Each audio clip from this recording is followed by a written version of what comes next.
അധ്യാപകർ, വിദ്യാർത്ഥി സുഹൃത്തുക്കൾ, വിശിഷ്ട അതിഥികൾ, മറ്റ് പ്രിയമുള്ളവർ, ഏവർക്കും സ്നേഹാഭിവാദ്യങ്ങൾ.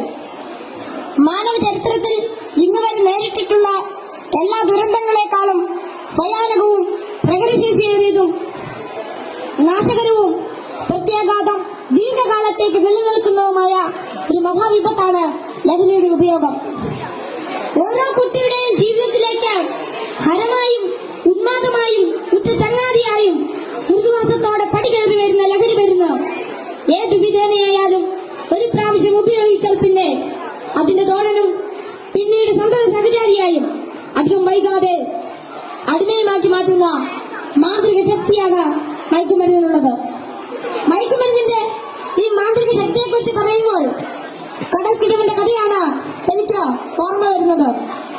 കൂട്ടുകാരെ, നിങ്ങൾ കടൽക്കിഴവന്റെ കഥ കേട്ടിട്ടില്ലേ? വെയിലാറുന്ന സായാഹ്നങ്ങളിൽ കടൽ തീരത്തിന്റെ മണൽത്തട്ടിൽ നടക്കാനാവാതെ അവശനായി കിടക്കുന്ന വൃദ്ധനെ കാണാം. കരുത്തരായ യുവാക്കൾ ഒറ്റയ്ക്ക് ആരെങ്കിലും അടുത്തെത്തിയാൽ തന്നെ അല്പദൂരത്തേക്ക് മാറ്റിക്കിടത്താൻ ചെറുപുഞ്ചിരിയോടെ വിനയാജ്ഞരായ അപേക്ഷിക്കും. മനസ്സലിഞ്ഞ് സഹായിക്കാൻ തയ്യാറായാൽ എടുത്തുമാറ്റാൻ കിഴവൻ അനുവദിക്കുകയില്ല. തോളിൽ കയറ്റാൻ നിർബന്ധിക്കും. തോളിൽ കയറിയാൽ കിഴവന്റെ തനി സ്വഭാവം പുറത്തുവരും. തന്നെ വഹിച്ചവൻ കുഴഞ്ഞു വീണ് മരിക്കുന്നതുവരെ തോളിൽ തന്നെ ഇരിക്കും. നന്നേ ഭാരമുള്ള കിഴവനെ ചുമന്ന യുവാവ് മരിച്ചു എന്ന് ബോധ്യമായാൽ ഇറങ്ങി അല്പമകലെ മാറിക്കിടക്കും, അടുത്ത ഇരയെയും കാത്ത്. ഇതുപോലെയാണ് ലഹരിയുടെ ഉപയോഗവും. ഒരു പ്രാവശ്യം രുചിച്ചു നോക്കിയാൽ പിന്നെ രക്ഷപ്പെടൽ അസാധ്യം എന്നല്ല, എന്നാലും വലിയ പ്രയാസം തന്നെ. മയക്കുമരുന്ന് ഉപയോഗിച്ചു തുടങ്ങാൻ പ്രേരകമാകുന്ന ഘടകങ്ങൾ പലർക്കും പലതാണെങ്കിലും പരിണിതഫലം എല്ലാവരിലും ഏതാണ്ട് ഒന്ന് തന്നെയാണെന്ന് പറയാം. ഉപയോഗിച്ചു തുടങ്ങുമ്പോഴുള്ള രസവും കൗതുകവുമെല്ലാം മാനസിക സംഘർഷങ്ങൾക്കും ശാരീരിക പ്രശ്നങ്ങൾക്കും വഴിമാറും. പിന്നീട് ഇതില്ലാതെ ജീവിക്കാൻ കഴിയില്ലെന്ന സ്ഥിതി വരുന്നു. ലഹരിക്കാംശമായ പണം കണ്ടെത്തുന്നത് പ്രയാസമായി തീരും. അപ്പോൾ അതിനായി കുറുക്കുവഴികൾ തേടുന്നു.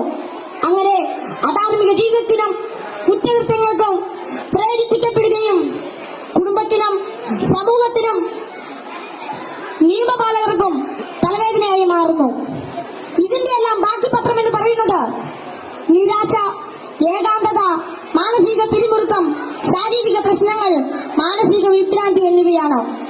ഈ പ്രശ്നങ്ങൾ ഇവരെ നിഷ്ക്രിയരും നിർജീവനുമാക്കി തീർക്കുന്നു. അങ്ങനെ കുടുംബത്തിന്റെയും സമൂഹത്തിന്റെയും നട്ടല്ലാകേണ്ട ഇവർ വീടിനും വീട്ടുകാർക്കും നാടിനും തന്നെ ബാധ്യതയായിത്തീരുന്നു. ലഹരി ഒരു മഹാവിപത്താണ്, സമൂഹത്തെ കാർന്നു തിന്നുന്ന മഹാവ്യാധി.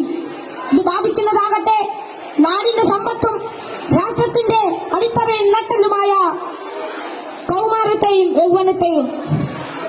കുപ്പിയിൽ നിന്ന് തുറന്നുവിട്ട ഭൂതം പോലെ നമ്മെ ഒന്നോടെ വിഴുങ്ങുവാൻ വായ്പിളർ നല്ലറിയാൻ തടുക്കുന്ന ഈ ദുർഭൂതത്തെ നമുക്ക് ഒറ്റക്കെട്ടായി നേരിടാം. ലഹരി എന്ന മഹാവിപത്തിനെതിരെ സന്ധിയില്ലാ സമരത്തിനായി നമുക്ക് അണിചേരാം. മയക്കുമരുന്നിന്റെ ഉപയോഗത്തിനും വിതരണത്തിനും വ്യാപനത്തിനുമെതിരെ കൈയോട് കൈകോർത്ത് നമ്മെ തന്നെ കാത്തും കൂട്ടുകാരുടെ കാവലാളായും ലഹരിക്കടിമപ്പെട്ടു പോയവരെ ചേർത്ത് പിടിച്ചും ലഹരി വിമുക്ത നാളേക്കായി ഐക്യദാർഢ്യത്തിന്റെ ഉരുക്കുകോട്ട തീർത്ത് മുന്നേറാം. ഉറച്ച തീരുമാനവും വ്യക്തമായ കർമ്മപദ്ധതികളും കൃത്യമായ ബോധവൽക്കരണവും കൊണ്ട് നമ്മുടെ കൂട്ടുകാർക്ക് ചുറ്റും നമുക്കൊരു രക്ഷാവലയം തീർത്ത് മനവും കരവും ഒന്നായി ചേർത്ത് ഉറക്കെ പാടാം. ശിരസ്സുയർത്തി പറയുക ലഹരിക്കടിപ്പെടില്ലൊരു നാളും നാം.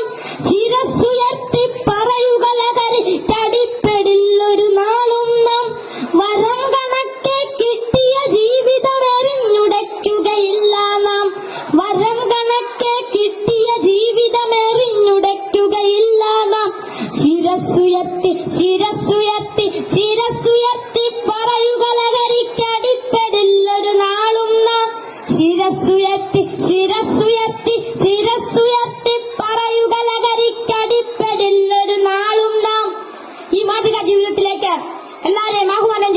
നിർത്തുന്നു. നന്ദി, നമസ്കാരം.